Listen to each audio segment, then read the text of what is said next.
Halo semuanya, hari ini kita akan membahas tentang integral tak tentu. Nah, integral ini kalian akan dapatkan setelah mendapatkan materi tentang turunan. Nah, kenapa setelah dapat turunan baru dapat integral? Karena integral sendiri itu sebenarnya adalah kebalikan dari turunan, atau biasanya disebut dengan anti turunan. Nah, masih inget kan materi dari turunan? Contoh lah, misal kita punya fx itu sama dengan 3x kuadrat, iya kan? Berarti turunan pertama dari fungsi fx adalah pangkatnya dikalikan dengan koefisien ya, berarti 6. Variabelnya pangkatnya dikurangi 1, berarti 2 min 1 tinggal 1, atau 6x. Nah, dari contoh kecil ini kita akan buat notasi dari integral tak tentu. Jadi notasinya, nah, kita pakai garis seperti ini nih. Nah, integral dari f aksen x terhadap x, nah ini harus ada nih notasi ini, itu akan sama dengan f x ditambah dengan c. Nah, konstanta ini selalu ada ya kalau kalian sedang membahas tentang integral tak tentu. Nah, kita kotai dulu nih rumusnya. Ini adalah konsep dasar dari integral tak tentu. Kenapa bisa seperti ini? Kita kembalikan ke contoh awal tadi coba ya. Nah, misal kita punya integral f aksen x, berarti kan ini nih 6x dx. Nah, hasil pengintegralan dari 6x terhadap x itu adalah 3x kuadrat ditambah dengan c. Nah, kenapa kok bisa 3x kuadrat? Nah, kita kembali lagi ke sini, ke notasinya.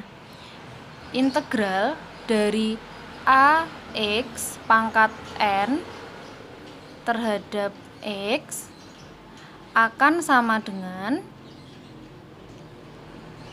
koefisiennya, tulis dulu di sini, kemudian bagi dengan pangkatnya ditambah dengan 1, pangkat variabelnya. Variabelnya tadi kan x berpangkat n. Nah, ini jumlahkan dengan 1.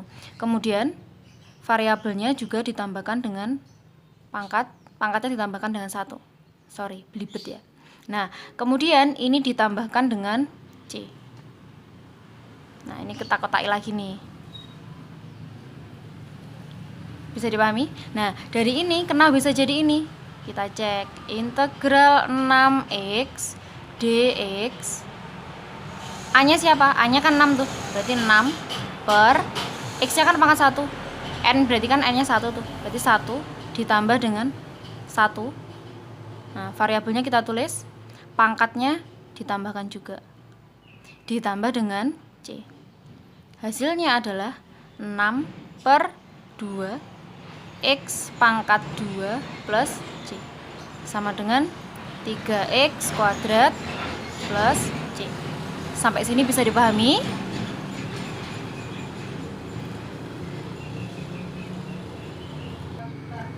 Nah, misal ada yang bertanya seperti ini, apakah di sini harus dx? Nah, notasi ini kita akan menyesuaikan variabel di fungsi kalian. Misal ini variabelnya itu bukan x tapi t, berarti ini terhadap t atau dt. Bisa dipahami ya? Kalau di sini fungsinya fungsi z, variabelnya z, berarti ini diintegralkan terhadap z atau dz.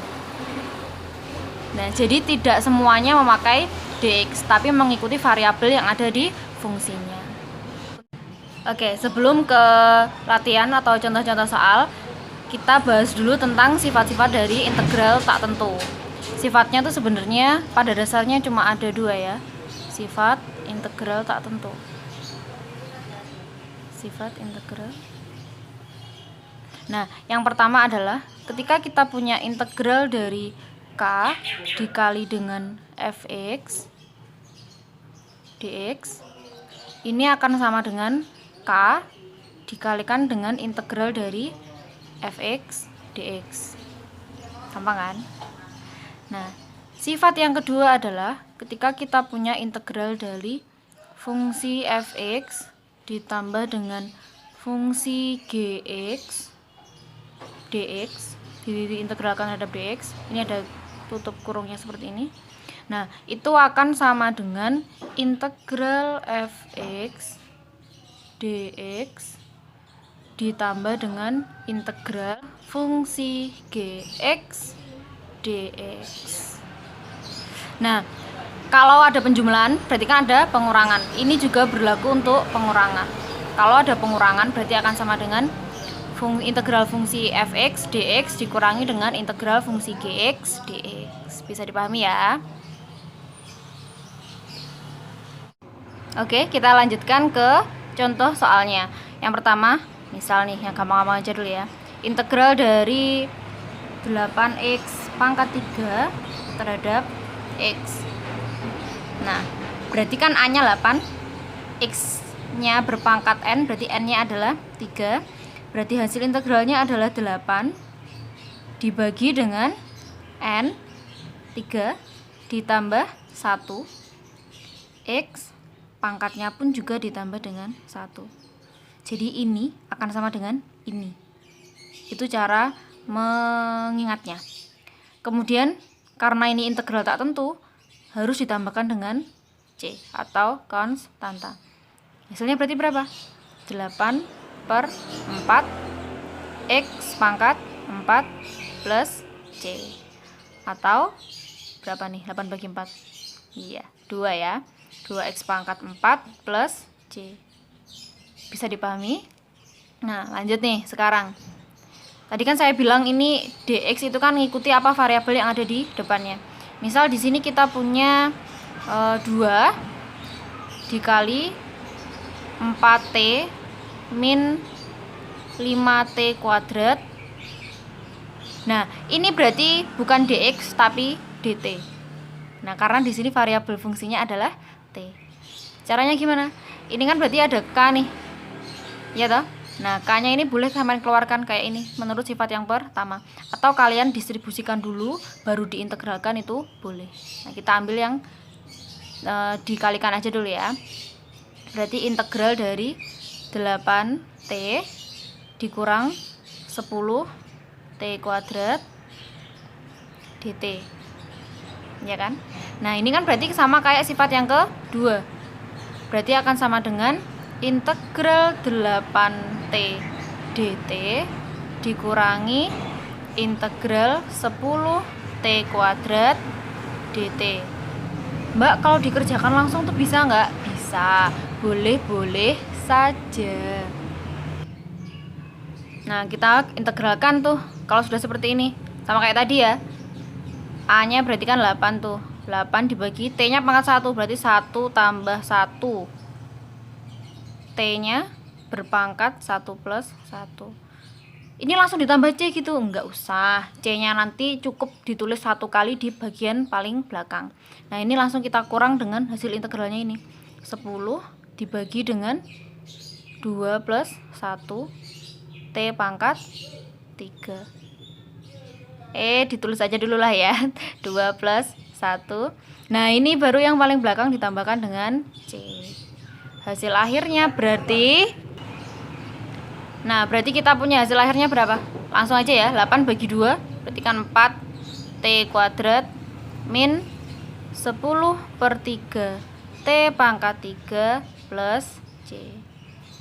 Bisa dipahami? Nah, kita ke contoh nomor 3. Ini ada integral 2 per akar x dx. Kalian biasanya suka banget tuh ya kalau ketemu tanda akar. Nah, cara penyelesaiannya adalah akar x ini kita jadikan bentuk eksponen atau kita jadikan bentuk perpangkatan. Masih ingat kan ya? Nah, karena ini menjadi penyebut, nanti kan berarti pangkatnya itu menjadi min. Min berapa? Min setengah. Karena ini akar pangkat 2 dari x pangkat 1. Integralnya terhadap dx. Bon. Nah, kemudian kita integralkan langkahnya sama seperti tadi.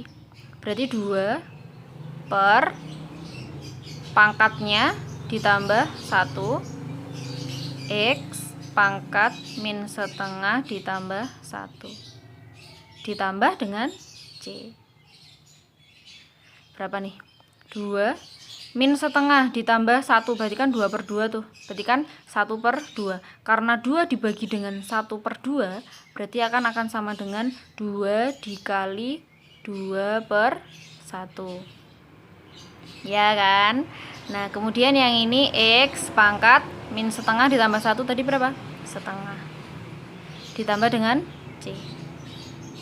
2 kali 2/1, 4. X pangkat setengah berarti akan sama dengan akar X ditambah C.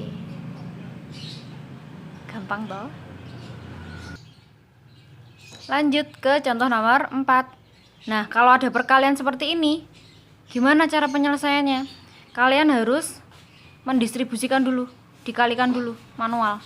Berarti ini X kuadrat, ya kan? X kali X kuadrat, X kali min 5, min 5X, 1 kali X, plus X, 1 kali min 5, min 5, dx.